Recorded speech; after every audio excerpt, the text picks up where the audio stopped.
Trails Collective, Ian here for the results and voices episode of the weekly rundown for the week ending December 11th, 2020. So this week we are coming at you with results from, I think it was 4 events from this past week. We were able to connect with some individuals for 3 of the 4, which we'll weave in. So let's just get into it.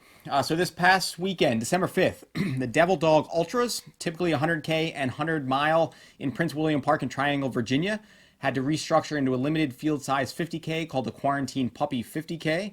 Of the 69 finishers, overall winner on the day was Alanna Hollborn from Islip, New York in 450, with second place and top male going to Christian Bodwig of DC in 453. We'll have the results link posted. And of the voices for this one. So plugging in is Alanna Hollborn. Take it. Hey, it's Alanna. So I just won the Quarantine Puppy 50K. Oh my goodness, what a fun race. I loved it. It was my first ultra, first trail race. Did not know what to expect. I'm from Long Island, so I really don't do trails. If they are, I don't do the technical ones. So that was something else. But so much fun. I loved it. Kind of almost got lost going into the first loop, which is typical of me, but it was fine. And then I kind of was just laughing a lot on the first loop. Like, what did I get myself into? I had a what the heck moment when I had to step on rocks across the moving water. Couldn't believe how much I was slipping on the mud. I also didn't wear trail shoes. That might have helped, who knows. But so much fun. And then I had some poor choice placements where I was up to the cold water to my knee and stuff, but so much fun. And then I also was scared a few times I might have fell off, and slip into the moving water rapids. Thankfully it didn't happen, but I couldn't stop laughing. It was so much fun. I loved it. Came out to one checkpoint and they said I was about 2 minutes off the leaders. I don't know if how many that meant, 1, 2. I'm all right, I'll see what happens, see what I can do, just keep my pace, run my own race, stay within myself. Then I came up to the next checkpoint and they said I was in 3rd position. So I'm like, all right, I have 1 more loop left. Let me see what I can do.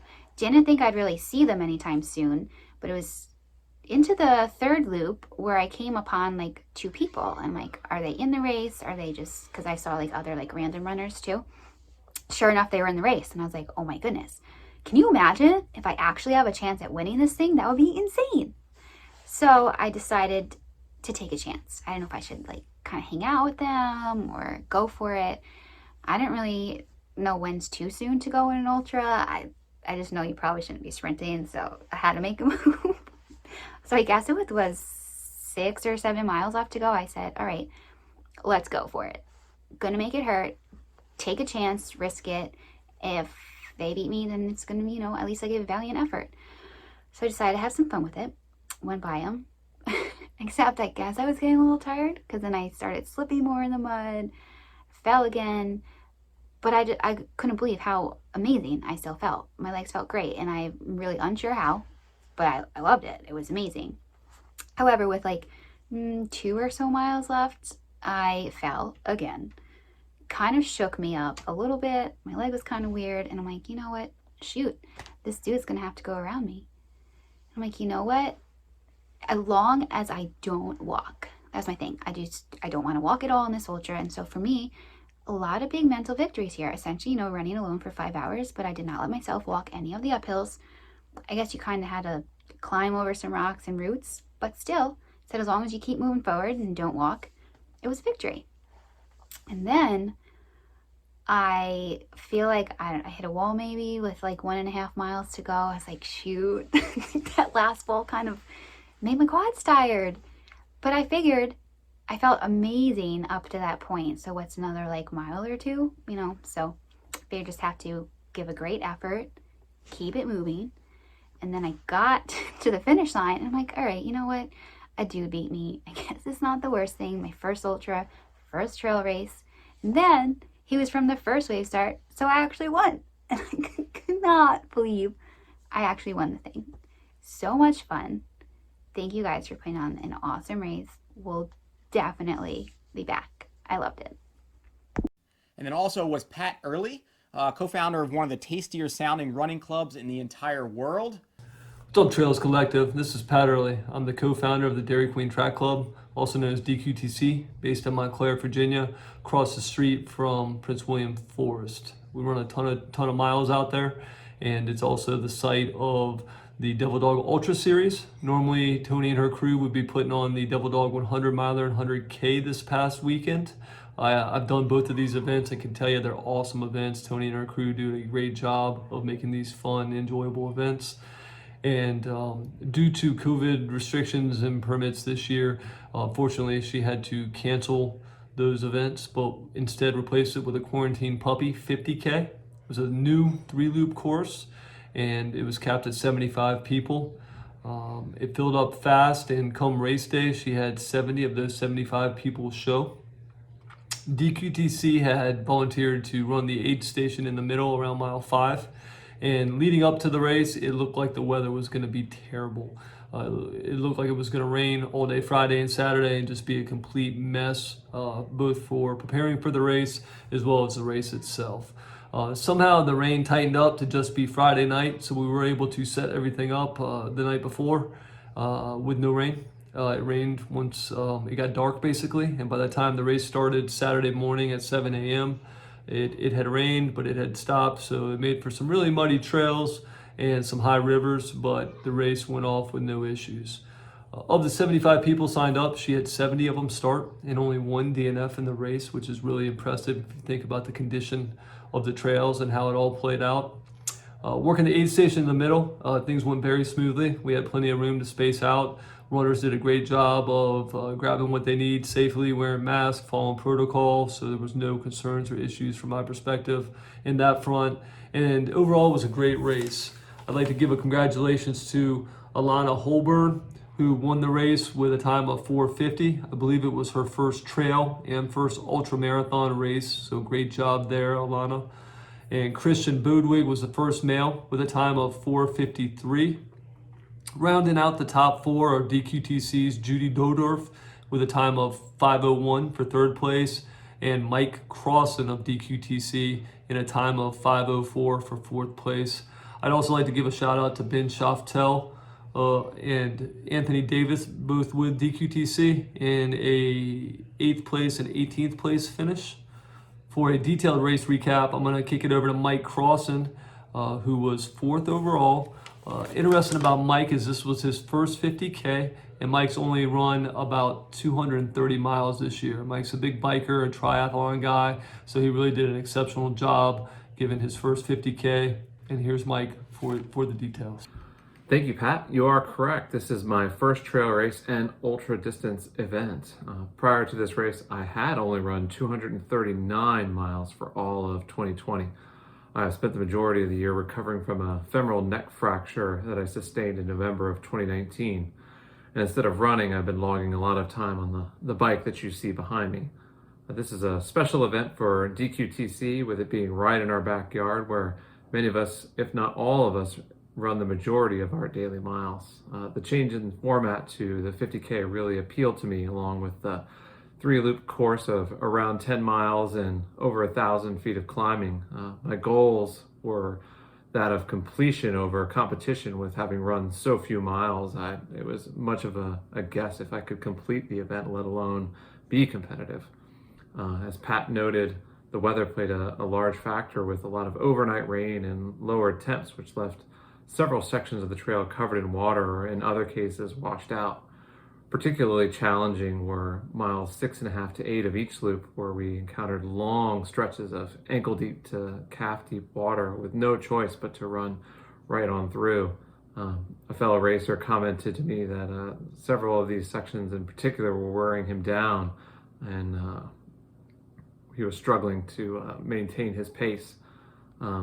Due to the COVID restrictions, we were sent off in waves of 20. You were asked to stay in your car until your wave was called. I got lucky to be assigned to bib number 13 and took advantage of my first wave start to jump ahead on the asphalt section before we reached several of the tighter trails. Ben and I were later passed around mile 4 by Judy, a fellow DQTC member, and the aforementioned gentleman that I referenced, who was having trouble with the deeper sections. At this particular point in time, a group of 6 of us had kind of formed. The other 14 or so runners had spaced out and dropped off. At the start of lap 2, Ben and I were passed by the eventual race winner, Alanna. She was particularly fast on the technical descent that we were currently on, and she later confirmed to me and Judy that this was her first trail race and her first ultra event as well, which made her victory even more impressive. Lap 2 had become more challenging, with many of the waterlogged sections becoming more muddy and more slippery, and the dragging of mud over more technical rock sections. I was starting to question whether road shoes were the appropriate choice at this time, given the low grip situation. Coming into lap 3 up Taylor Farm Road, which is one of the longer sustained climbs of the day, my IT band started acting up, and I was reduced to a run walk. And thankfully, by the time I reached the top of that descent and made my way down the fire road, I reached the Dairy Queen aid station that Pat had referenced, and they let me know that I was currently the 2nd place male and 4th overall, but 3rd place was only 3 minutes behind. I was able to continue to push through and suffered some hamstring and calf cramping in the last mile or so, but was able to finish, and come to find out that they had been a little bit less than truthful, that the 3rd place male was 25 minutes behind me. All in all, this was an excellent event, and one that I look forward to competing in next year when they offer the full 100K, 100-mile distances. Thanks for your time. Also going down was Beat the Bumble, a 10K put on by Run Life Events at the Watchung Reservation in Mountainside, New Jersey. Ran in a modified format, 2 days of 10Ks. Breaking it down, including top spots with a bit of video in the mix, is Wayne Pacconi. Hey guys, it's Wayne Pacconi from Run Life Events. Wanted to give you a recap of the 2020 Beat the Bumble 10K trail race. We had an exceptional 2 days of racing, a lot of mud, a lot of water, and some really fast finish times. The first day saw Justin Scheid come in at 41 minutes and 39 seconds, and that's even with all that water and mud on the course. The second day saw David Kilgore come in first place, absolutely crushed it with a time of 39 minutes and 23 seconds. I would have loved to have seen both of those guys race on the same day. That would have really been interesting. The second day, the women's winner wearing a free pair of On running shoes, was Amy Kohler, who ran a time of 50 minutes and 43 seconds, smoking fast. Come join us. So if you live anywhere near New Jersey, make sure you join us on a Saturday. We do Saturday free Saturday trail runs. Go to our website, Facebook, Run Life Events, and you can find out where we're going to be running next. We also have many different races throughout the year. Beat the Bumble is obviously one of them. We also have Yukon's Gold Rush 50K trail race. That also has a 10 and a 20 mile option. We also do a Trails and Tacos race in March, which is a lot of fun at South Mountain Reservation. So hopefully we're going to see you on the trail one of these Saturdays or at one of our races. I'm going to share some videos too with you. Bye.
New Jersey Trail Series Camp Golf Fall Series number 3, held at the Camp Golf Mountain Reservation in Mahwah, New Jersey. It was put on, as I mentioned, by the New Jersey Trail Series. There were 30 finishers in the half marathon, 20 in the 10K, and 18 in the 5K. In that mix, Chris Rice took the overall half win, edging Chance Parker, who we got a clip from a week or so ago with the series number 2 race, by a minute in 2:09. Virginia Westervelt, the top female on the day, in 2:13.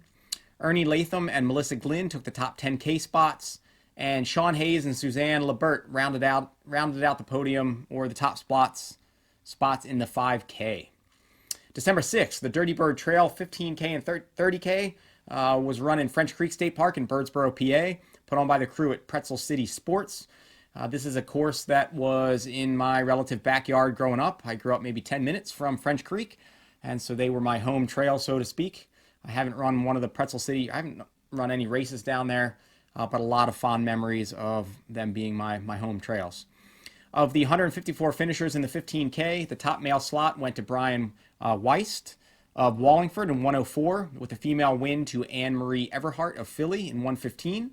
Of the 50 finishers in the 30K, the top finisher on the day was Dominic Grillo of Whitehouse Station, New Jersey in 113, with the overall number 2 and top female going to Lynn Malinak of Bainbridge.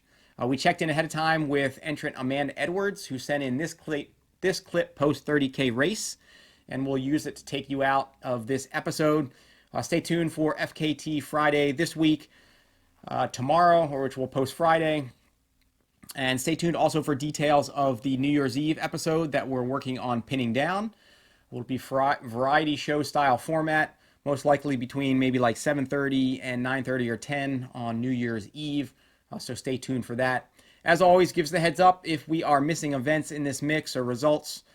I'm not going to catch it all, but try my best. Let us know if you're out there that have a good story to share on any of these. We're not always looking for just the top finishers in the mix, though that's often who we get clips from. But if you've got a good story, share it with us, and maybe we can weave it in. So thanks for tuning in. Amanda, thanks for checking in here. Thanks for taking us out tonight, and we will check you later. See ya! Just finished the Dirty Bird 30K here in French Creek. I had a little bit of a fall on the half marathon marker. The rocks come up out of nowhere.